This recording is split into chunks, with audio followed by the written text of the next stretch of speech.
भाई अशोक भाई जी के साथ मीडिया के तमाम मित्रों का स्वागत करता हूं, जोहार करता हूं।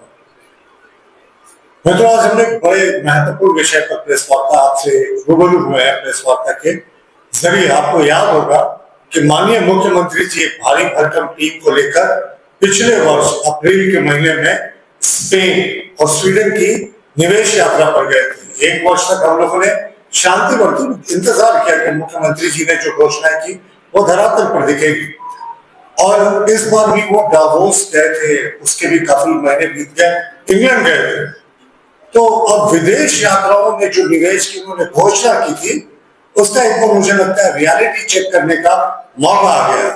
अगर कुल मिलाकर आप कहेंगे तो विदेश डॉलर का शो, राज्य में निवेश का जीरो स्कोप, यानी 1,30,000 करोड़ के निवेश की गारंटी लेकर आए थे माननीय मुख्यमंत्री जी और उनका भारी भरकम प्रतिनिधिमंडल, जिसमें उद्योग मंत्री नदारत थे। और वो 1,30,000 करोड़ के निवेश में एक वर्ष बीत जाने के बाद भी, स्वीडन और स्पेन गए तो एक वर्ष बीत गया, डावोस गए भी कई महीने बीत गए, ₹1 का निवेश अभी तक जो जमीन पर नहीं दिख रहा है। अब हमें लगता है हेमंत सरकार की टूर एंड ट्रैवल पॉलिसी से यहाँ के युवाओं को ना तो नौकरी मिलने वाली है, ना उनका कोई फायदा होने वाला है।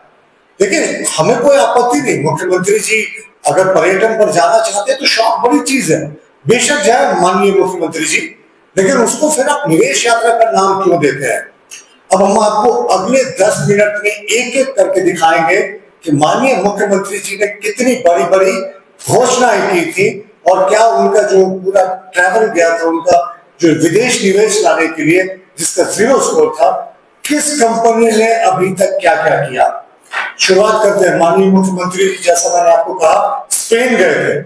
वहां घोषणा की गई राज्य सरकार के द्वारा लौटने पर कि वहां की एक मेजर कंपनी है फिरा डी बार्सिलोना, ये रांची में एक mega convention and trade exhibition centre बनाएगी, जो बार्सिलोना के अंतरराष्ट्रीय प्रदर्शनी केंद्र की तर्ज पर होगा।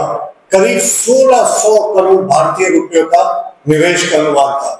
अभी तक एक वर्ष के बाद भी कोई प्रतिनिधि नहीं आया है, न ही उद्योग विभाग ने अभी तक कोई जमीन चिन्हित की है।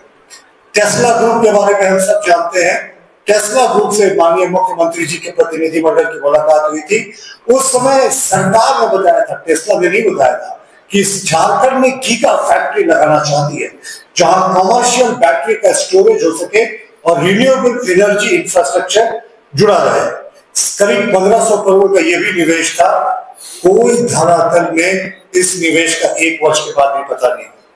मुख्यमंत्री जी की जो ऑफिशियल वर्जन आया था उनके दौरे के बाद स्पेन और स्वीडन का, उसमें था कि जो प्रसिद्ध क्लब थी RCB spaniel football club Spain की, उसके साथ कहा गया कि हमने एक एमओयू किया है और तुरंत एक महीने के बाद जो कोचेस हैं झारखंड के, वो प्रशिक्षित होने के लिए स्पेन जाएंगे। एक वर्ष 1 महीने हो गए, अभी तक कोई भी कोच वहां ट्रेनिंग करने नहीं गया। और उसके अलावा एक बड़ी ग्रुप है Zitron group mining, ventilation, industrial infrastructure और अंडरग्राउंड इंजीनियरिंग सपोर्ट की एक लीडिंग कंपनी है।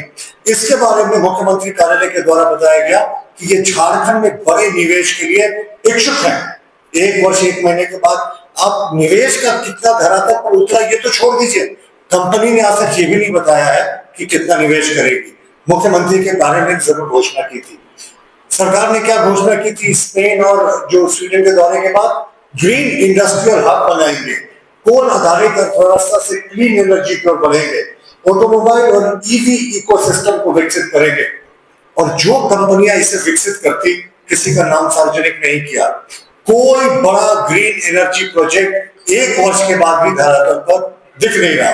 स्वीडन में उन्होंने कहा था कि हमारा ऑटोमोबाइल मैन्युफैक्चरिंग, क्लीन एनर्जी और एडवांस इंडस्ट्रियल टेक्नोलॉजी पर हमारा जो है फोकस है। उस समय एक बड़ा बहुचर्चित मुख्यमंत्री जी जो है वॉल्वो की फैक्ट्री में गए थे और वॉल्वो के बारे में कहा गया था कि वो झारखंड में इलेक्ट्रिक बसेस और ट्रक्स बनाने के लिए वो निवेश करेगी, यहाँ एक यूनिट लगाएगी।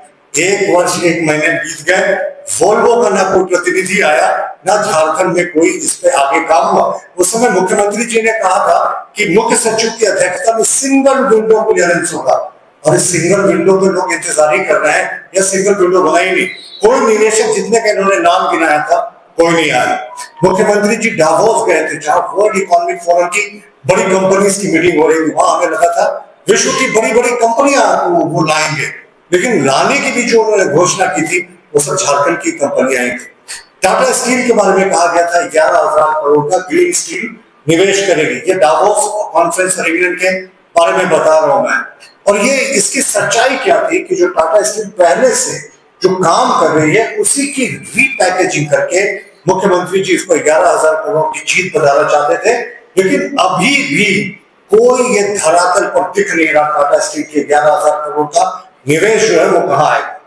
दूसरा, मुख्यमंत्री जी डावोस जाकर उड़ीसा एलॉय स्टील को कहा था कि 25,000 करोड़ का निवेश करेगी लातेहार में इंटीग्रेटेड स्टील प्लांट में। जो भारत की कंपनियां उन्हीं का वो डावोस में जिक्र कर रहे थे, उतने दूर जाने की क्या आवश्यकता थी। लेकिन अभी तक भी ना जमीन अधिग्रहण हुआ, ना कंपनी का कोई ऑफिस यहां सेटअप हुआ, ना प्लांट कार्य शुरू होने का कोई स्पष्ट सार्वजनिक जानकारी है। इसके अतिरिक्त अब रूंगटा स्टील्स के लिए भी इनको डावोस जाने की क्या जरूरत थी। घोषणा की गई कि भाई डावोस में एग्रीमेंट किया है 10,000 करोड़ का सरायकेला खरसवा में मल्टी प्रोडक्ट इंडस्ट्रियल कॉम्प्लेक्स लगेगा। कहीं इसका निर्माण ईंटा भी जुड़ता अभी तक दिख नहीं रहा। उसके अलावा इन्होंने कहा था कि क्लीन एंड ग्रीन एनर्जी में जिंदल न्यूक्लियर पावर लिमिटेड लगभग 30,000 करोड़ का निवेश करेगा। झारखंड को क्लीन एनर्जी का हब बनाया जाएगा। न्यूक्लियर और ग्रीन पावर में झारखंड अग्रणी बनेगा। इतने महीने बीत जाने के बाद भी कहीं कोई ठिकाना नहीं दिख रहा। इसके अलावा सनशाइन ग्लोबल कैपिटल एक बड़ी कंपनी है जो आर्टिफिशियल इंटेलिजेंस में डील करती है। इसको कहा गया था कि ये कंपनी लगभग 3,000 करोड़ का निवेश करेगी। ये सारा डावोस का एग्रीमेंट आपको बता रहे हैं, और ये एआई का हब बनाएगी आर्टिफिशियल इंटेलिजेंस का। मुख्यमंत्री जी ने कोट किया था कि झारखंड के मेधावी बच्चों को जो आर्टिफिशियल इंटेलिजेंस और डेटा साइंस में आगे बढ़ना चाहते हैं उनको बाहर जाने की आवश्यकता नहीं है। कहां है सनशाइन? यहां तो सनसेट होता दिख रहा है हमें। दूसरा, और इन्होंने और कहा था अंबुजा सीमेंट और जिंदल रिन्यूएबल दोनों देश की कंपनियां हैं, डावोस में से एग्रीमेंट करने गए थे और कहा था सीमेंट ग्राइंडिंग एक्सपेंशन होगा, गोड्डा में बड़ा प्रोजेक्ट लगेगा। कोई क्लियरेंस के लिए अभी तक ये फाइल नहीं गई। और मैंने आपको जो पहले इसका उदाहरण दिया था जिंदल न्यूक्लियर पावर का, केंद्र सरकार को न्यूक्लियर पावर के लिए नो ऑब्जेक्शन सर्टिफिकेट भेजा जाता है, लेकिन कभी इसका ऑफिस ही नहीं बना, कोई प्लांट के लिए अधिग्रहण नहीं हुआ, तो नो ऑब्जेक्शन सर्टिफिकेट भी आज तक केंद्र सरकार को नहीं भेजा गया।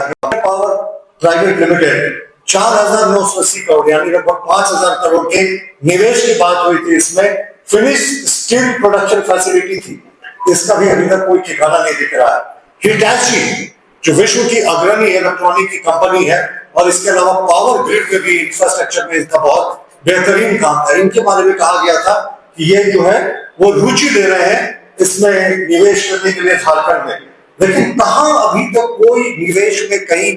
जितनी कंपनियों का मैंने आपको कहा, टाटा स्टील का 11,000 करोड़ का जो पहले से काम चल रहा था रीपैकेजिंग करके मुख्यमंत्री जी ने उसको एक इन्वेस्टमेंट दिखाने की कोशिश की, दूर दूर तक कोई कंपनी नहीं आया। मुख्यमंत्री जी 13 महीने हो गए आपको स्वीडन स्पेन गए, आधा वर्ष बीत गया आपके डावोस यात्रा का, आपके आखिर ये घोषणा कहां है? युवाओं को रोजगार नहीं मिल रहा, औद्योगिक गतिविधियां दिखाई देती, ये सारी चीजें हो जाती।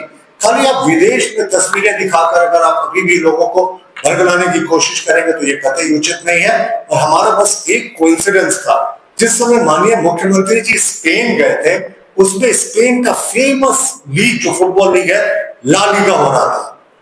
अब ला लीगा मुख्यमंत्री जी देखने गए थे या निवेश लाने गए थे, ये तो भाई समय बताएगा। और दूसरा चीज, स्वीडन को माना जाता है एक अत्यंत ही दर्शनीय पर्यटक स्थल, तो मुख्यमंत्री जी को इसमें एक श्वेत पत्र जारी करना चाहिए। हमने गिना दिया कि क्या क्या निवेश उनको करना था, जो घोषणाएं की थी। 1 वर्ष से ज्यादा बीत गया, दूसरे दौरे में 6 महीने से ज्यादा बीत गया, लेकिन ढाक के 3 बार सरकार श्वेत पत्र जारी करके इन्वेस्टमेंट की बताए। धन्यवाद।